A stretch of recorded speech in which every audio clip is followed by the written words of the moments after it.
दोस्तों, ये 1917 की बात है। इराक के पहाड़ों में बरतानवी जनरल स्टैनली मॉवदे का एक चरवाहे से सामना हुआ। जनरल चरवाहे की तरफ मुतवज्जे हुए और अपने मुतरजम से कहा, इनसे कह दो कि जनरल तुम्हें 1 पाउंड देगा, बदले में तुम्हें अपने कुत्ते को ज़िबा करना होगा।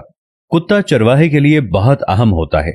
ये उसकी बकरियां चराता है, दूर गए रेवड़ को वापस लाता है, दरिंदों के हमलों से रेवड़ की हिफाजत करता है। लेकिन पाउंड की मालियत तो आधा रेवड़ से भी ज्यादा बनती है। चरवाहे ने यह सोचा, उसके चेहरे पर मुस्कुराहट फैल गई। वो कुत्ता पकड़ लाया और जनरल के कदमों में ज़िबा कर दिया।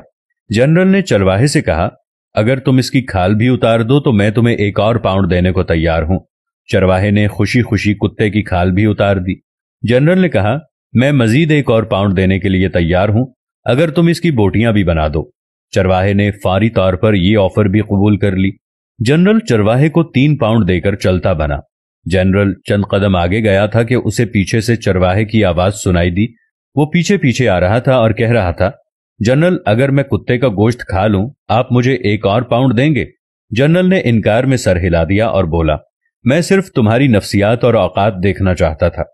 तुमने सिर्फ 3 पाउंड के लिए अपने मुहाफिज और दोस्त को ज़िबा कर दिया, इसकी खाल उतार दी, इसके टुकड़े किए, और चौथे पाउंड के लिए इसे खाने के लिए भी तैयार हो। और यही चीज मुझे नहीं चाहिए। फिर जनरल अपने साथियों से मुखातिब हुआ और कहने लगा, इस कौम के लोगों की सोचें ये हैं, लिहाजा तुम्हें इनसे खौफजदा होने की जरूरत नहीं है। आज यही हाल मुस्लिम मुल्कों और मुआशरों का है। अपनी छोटी सी मसलहत और जरूरत के लिए अपनी सबसे कीमती और अहम चीज का सौदा कर देते हैं। और ये वो हथियार है जिसे हर इस्तेमार, हर काबिज, हर शातिर दुश्मन हमारे खिलाफ इस्तेमाल करता रहा है। इसी के जरिए इसने हुकूमत की है और इसी के जरिए मुल्कों को लूटा है। आज हमारे दरमियान, हमारे मुल्कों में कितने ही ऐसे चरवाहे हैं जो न सिर्फ कुत्ते का गोश्त खाने के लिए तैयार हैं, बल्कि अपने हमवतन भाइयों का गोश्त खा रहे हैं और चंद टकों के एवज अपना वतन बेच रहे हैं।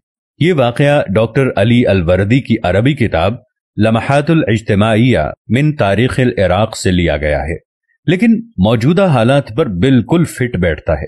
कुत्तों की दौड़ के मुकाबले में एक मर्तबा एक चीते को शामिल किया गया, लेकिन ताज्जुब की बात यह है कि जब मुकाबला शुरू हुआ तो चीता अपनी जगह से हिला तक नहीं और कुत्ते अपनी पूरी कुव्वत के साथ मुकाबला जीतने की कोशिश करते रहे।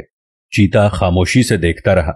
जब मालिक से पूछा गया कि चीते ने मुकाबले में शिरकत क्यों नहीं की, तो उसने दिलचस्प जवाब दिया। कहने लगा, कभी कभी खुद को बेहतरीन साबित करना दरअसल अपनी ही तौहीन होती है। हर जगह खुद को साबित करने की जरूरत नहीं होती। बाज लोगों के सामने खामोश रहना ही बेहतरीन जवाब होता है। कुत्तों के साथ कुत्ते दौड़ते हैं, शेर और चीते नहीं। इसलिए हमें अगर खुद पर यकीन हो कि हम बेहतरीन हैं, तो इसके लिए जरूरी नहीं कि हम खुद को साबित करने के लिए कुत्तों के साथ मुकाबला कर लें, बल्कि चुप रह लें। इसलिए हम हर बात का जवाब नहीं देते। कुत्ते समझते हैं हमें मुकाबला करना नहीं आता। इस वाकये की दुम यह है कि हमेशा चीते वाली सोच रखें, वरना कुत्ते हमेशा परेशान करते रहेंगे।